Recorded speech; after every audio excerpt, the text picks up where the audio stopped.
Hello students and welcome back to Unique Academy. So we are back with another legal studies class, and today we are going to start law of torts. This is the third topic in our second unit, topics of law. We have already covered first topic of this unit, that is Transfer of Property Act, as well as second topic, the contract law. I'll try to link both the playlist in the description box or maybe on the I button on the screen somewhere. Now moving forward, before we begin with our class today, I have a request, a humble request. Please, if you like the video, please like the video. If you like the video, please subscribe to the channel. If you like the video, then please share the videos and the channel with others. Hit the notification bell. It will be helpful for you whenever we'll upload a new video. You'll get to know. We also have other subjects going on this platform, on this channel. Wonderful teachers and faculties are working with us. We need some encouragement, some inspiration. Please help us in that area, and we'll keep on coming up with such videos, and if we are trying to improve them as much as we can. In fact, we are also planning to have some live sessions in near future.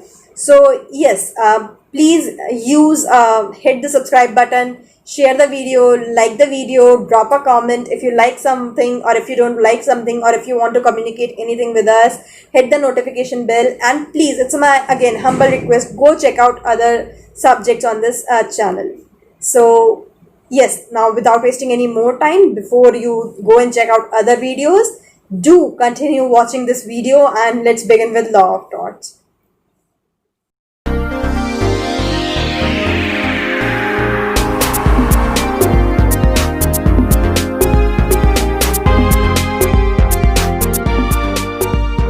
With our class, let's begin with law of torts. So tort क्या होता है? आज ये introductory video है. We'll study some introductory part of tort. ठीक है?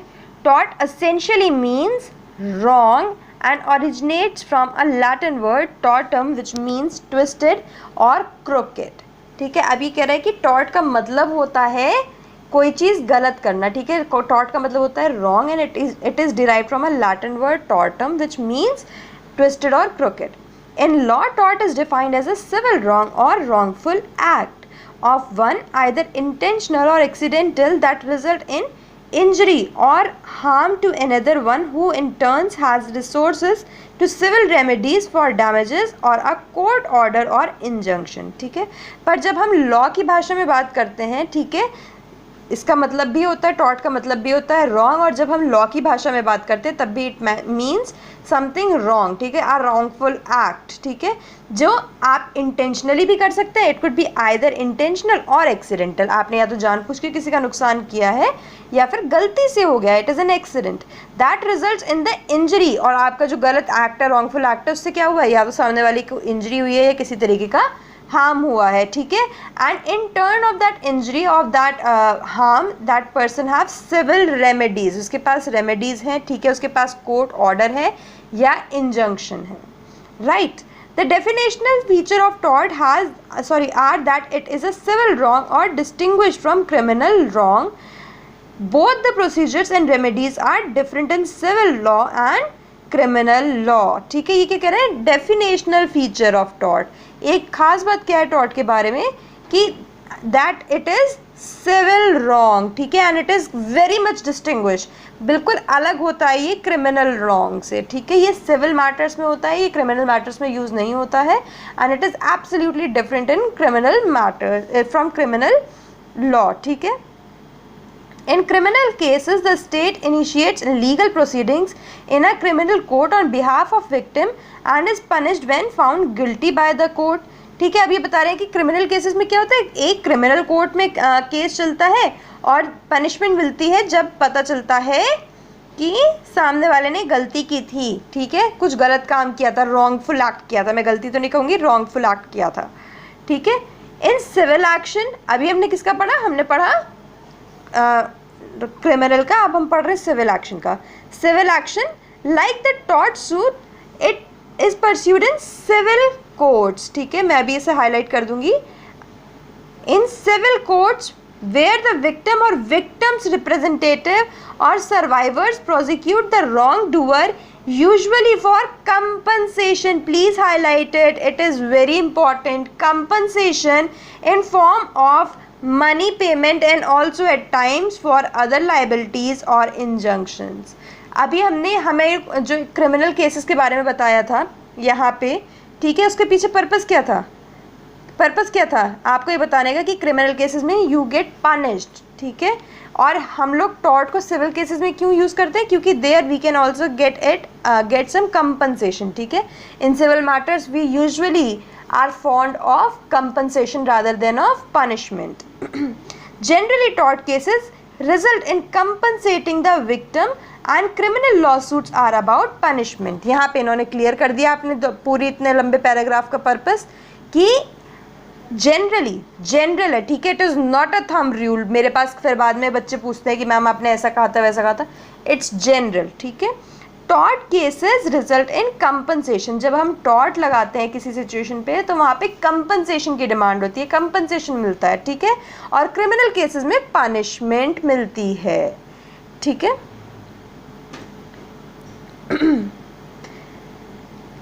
Sorry, I just forgot it. Injunctions are court orders. अब आप सोच ही रहोगे कि इंजंक्शन पहले वाले स्लाइड में भी आया था, अब भी आया था. What is injunction? Injunction are simply court orders, ठीक है. For example, may prohibit the wrong doer from harming the victim और preventing the former from trespassing the latter's property, ठीक है. इंजंक्शन क्या होता है? Injunction is a kind of court order which prevents the other person from doing something, ठीक है. अगर मैं इंजंक्शन ले आई तो अब आप वो काम नहीं कर सकते आपके किसी काम के अगेंस्ट, ठीक है. जैसे मैं इंजंक्शन ले आई, आप जो मेरी प्रॉपर्टी में रोज़ाना शाम को चले आते हैं और यहाँ पे आके इवनिंग वॉक शुरू कर देते हैं, योगा शुरू कर देते हैं, and this is my personal property, I get an injunction, that is court order that is restricting you to come and trespass in my property, ठीक है. That is injunction. Occasionally, courts may also grant punitive damages, which are costs or damages in excess of the compensation. और ये क्या कह रहे हैं, कभी कभी किसी किसी केस में कोर्ट क्या बोलती है, कोर्ट आपको जो एक्चुअल प्यूनिटिव डैमेजेस देने होते हैं, ठीक है, कोर्ट आपके ऊपर प्यूनिटिव डैमेजेस लगा देती है. मतलब क्या होता है प्यूनिटिव डैमेजेस का? They are little more, they are in excess than the compensation, ठीक है. which are cost or damages in excess of the compensation. जो compensation है वो भी देना है, जो damage है वो भी देना है, ठीक है. तो इसमें ये हो जाता है punitive damages. Tort can be intentional or accidental and includes wrongful act of the kinds of battery, assault, nuisance, defamation, property damages, negligence and other. Some of these are discussed in the paras below. ये सब कुछ मैंने आपको detail में नहीं पढ़ाया क्योंकि अभी हम इन्हें आगे डिस्कस करेंगे. ये बताया कि टॉर्ट में क्या क्या आता है. टॉर्ट हम लोग किस किस केसेस में यूज़ कर सकते हैं? व्हेन देयर इज बैटरी और assault, there is defamation, there is damage to property, there is trespassing, ठीक है. These wrongs may also have aspects and overlap with other areas like criminal law. भाई ये बहुत सही बात लिखी है, नहीं तो फिर बच्चे कंफ्यूज हो जाते हैं कि मैम इतनी बड़ी चीज़ में सिर्फ टॉर्ट होके रह गई, आपने सिर्फ टॉर्ट कह दिया, टॉर्ट थोड़ा ना होगा ऐसे सिचुएशन में. टॉर्ट के साथ साथ और भी चीज़ें ओवरलैप होती हैं, ठीक है. It is clearly written there. These wrongs में also have aspects and overlaps with other areas law like criminal law and the contract law, example of which may be found in the chapters on criminal law and contract law elsewhere. Here we are concerned only with some of the basic features of tort law in relation to these wrongs, ठीक है. पहले तो उन्होंने बता दिया भैया overlapping होती है, पर ओवरलैपिंग का एग्जाम्पल डिटेल आप हमसे यहाँ पे ना पूछें. यहाँ पे हम लोग सिर्फ और सिर्फ ओवरव्यू दे रहे हैं टॉर्ट का, ठीक है. इन्होंने बहुत स्पष्ट शब्दों में ये बात कही है और बच्चों के लिए ये जानना बहुत ज़रूरी है. 12th क्लास की लॉ पढ़ के आप लोग कोई नलसार के लॉयर नहीं बन जाएंगे, ठीक है. अभी there is a long journey ahead if you want to get into law. So this is just the tip of the iceberg, ठीक है. Also, as the case with the CBSE legal study course, generally law is a complex field of study, but our aim law बहुत बड़ा है, बहुत complex है, पर हमारा M class 12th पे लीगल स्टडीज़ पढ़ने का एम सिर्फ इतना है, with this course is to provide only basic understanding of the language of law. सिर्फ और सिर्फ आपको बेसिक अंडरस्टैंडिंग दे रहे हैं, ठीक है, and getting into comprehensive complexity without getting into comprehensive complexibilities of rules and exception, ठीक है। ये आपकी बुक में भी लिखा है और मैंने भी इसे इसीलिए इनकॉर्पोरेट किया हमारी स्लाइड्स में, ताकि आपको क्लियर हो जाए कि भैया we are not here to give final exams of our LLB, ठीक है।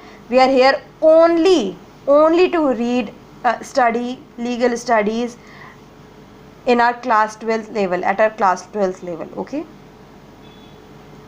चलिए, that is said and done, now let's move ahead। अब आता है sources of tort law। अब tort law क्या है? Is it a common law or a statutory law? ठीक है, statutory laws कौन से होते हैं? वो laws जिन्हें legislature पास करती है, ठीक है। अब हम इसे पढ़ते हैं। Torts are mostly a common law subject. It is common law in the sense that tort law or the rules of tort law develop not from statute or an act passed by the parliament, but from centuries of judicial decision, cases by cases in English court as well as in the courts of other countries following common law system like India and United States of America। क्या कह रहे हैं कि it is a common law subject। Common law subject का मतलब क्या है कि it does not gate it's power, it is not a rule और अ लॉ और अ act pass bye the parliament, it is not a act pass bye the parliament, ठीक है, जो हम लोगों ने पढ़ा था क्लास 11th में भी पढ़ा था। हमें वैसे भी पता है कि भाई किसी भी बिल को एक्ट बनाने के लिए, कोई भी रूल लाने के लिए, कोई भी लॉ लाने के लिए, we need to get it pass from the by the parliament. ये वो नहीं है, ठीक है, बल्कि ये आया है प्रीवियस जजमेंट से, judgements in our country, judgements in other countries, ठीक है, and it is common law. पता है ना भाई, judgement of court, supreme court is law of land. ये तो बहुत ही फ्रीक्वेंट है, तो सबको पता है, इसके डिटेल्स ना भी पता हो तो भी। In other words, for example in India both criminal law and contract law are based on statutories law like Indian penal code and the Indian contract act respectively, ठीक है। अब इन्होंने एग्जाम्पल भी दिया, जैसे इंडिया में आपने अभी तक कॉन्ट्रैक्ट लॉ पढ़ा है, ठीक है, इंडियन पीनल कोड आप आने वाली यूनिट में पढ़ेंगे, ठीक है, आने वाले टॉपिक्स में पढ़ेंगे। ये दोनों ही हम लोगों ने लेजिस्लेचर से पास करवाए हैं और प्रॉपर लेजिस्लेचर से पास हैं ये दोनों एक्ट, ठीक है। But however there is no statutory that comprehensively deals with tort law. ऐसा कोई भी एक्ट नहीं है, ठीक है, कोई भी सेक्शन सबसेक्शन नहीं है जो कॉम्प्रिहेंसिवली, जो प्रॉपरली टॉर्ट से डील करता हो। A contract lawyer would look up to the Contract Act to look for rules to be applicable in a given fact situation, ठीक है। अब भाई अगर कोई कॉन्ट्रैक्ट लॉयर है तो वो कॉन्ट्रैक्ट के एक्ट पढ़ेगा अपने केसेस की तैयारी करते टाइम, कोई क्रिमिनल लॉयर है तो वो इंडियन पीनल कोड के एक्ट पढ़ेगा, ठीक है। बट बेचारा कोई टॉर्ट में स्पेशलिस्ट है, टॉर्ट लॉयर है, तो वो क्या पढ़ेगा? वो पढ़ेगा, tort lawyer would look for rules as developed by courts in similar cases। वो उसकी दलील देगा कि सर इस साल में इस कोर्ट ने ऐसे हालात में, ऐसे ही सिमिलर सिचुएशन में इस तरीके से इस कोर्ट को हैंडल किया था और यहाँ पे लॉ ऑफ टॉर्ट यूज़ हुआ था। Is that clear? However, there are couple of areas of tort law where countries have enacted statutory laws, ठीक है। पर ऐसे भी एरियाज़ हैं जिनमें अब जिनमें कंट्रीज़ टॉर्ट को एनेक्ट करने लगे इन स्टैट्यूटरी लॉज, ठीक है। उस एरिया को वो प्रॉपर लॉ में कवर करने लगे, स्टैट्यूटरी लॉ बनाती हैं, कोई एक्ट बनाती हैं, उसमें उससे सिमिलर कंडीशंस को कवर करती हैं, ठीक है। They might not straightforward name it tort, but they are covering those situations.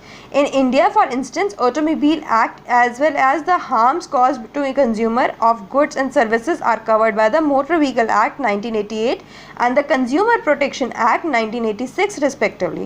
That is what this mean is that if a case involve a car accident or an injury due to defective product or deficiency in service of the set of rules of the respective statute applies। क्या कह रहे हैं अब यहाँ पे? ये क्या कह रहे हैं? कहीं पे भी टॉर्ट तो नहीं यूज हुआ, फिर यहाँ पे लिखा हुआ था that they have started having enacted statutory laws। Contradictory नहीं है। मैंने क्या कहा? ज़रूरी नहीं है कि टॉर्ट के नाम से ही आ रहा हो, ठीक है। It's a very complicated topic. Please try to understand. Please go by word, go through this video again and again. Let everything sink. ठीक है. आप क्या कह रहे हैं कि जैसे ये वाला केस हमें जो एग्जांपल दिया है कि अब हमारे यहाँ उसके बाद से मोटर व्हीकल एक्ट बना है as compare to criminal act, Indian penal code. These are relatively newer acts. ठीक है. मोटर व्हीकल एक्ट हो गया, कंज्यूमर प्रोटेक्शन एक्ट हो गया. ठीक है. अब इसमें इन्होंने रॉन्ग डूअर के बारे में और ऐसे रॉन्गफुल एक्ट्स के बारे में जिससे दूसरी पार्टी को कोई इंजरी होती है, ऐसी सारी सिचुएशंस को कवर किया है. सपोजिटली आपने कोई ख़राब कार मैन्युफैक्चर करी है. ठीक है. उसकी वजह से जो कंज्यूमर था उसे किसी तरीके का हार्म हुआ है, तो इसमें रॉन्ग डूअर कौन हुए? आप हुए. और आपके रॉन्गफुल एक्ट से आपकी ख़राब कार से किसे नुकसान हुआ, किसे इंजरी पहुंची? जो कंज्यूमर था. ठीक है. तो यहाँ पे उस कंज्यूमर को लॉ ऑफ टॉर्ट का ज़रूरत नहीं पड़ेगी. ठीक है. उसके एक्ट में ही, मोटर व्हीकल एक्ट में ही ये सब कुछ कवर है कि अगर ऐसा होता है तो फिर कंज्यूमर को क्या प्रिविलेजेस हैं, क्या रेमेडीज़ हैं. ठीक है. It simply means this. So it is a very complicated topic but it is not a difficult topic. Stay with us. Go through these videos at least twice, please, on my request. Go through these videos twice. Let every word, everything sink into, and if you face any problem, then you can drop in the comment section. We can arrange maybe for a problem session, or I can make a video exclusively for that part. Okay, but we are here. Just stay with us and give some extra push in this chapter. Okay. So in our next class, we'll continue with the chapter and we'll study kinds of wrongful acts.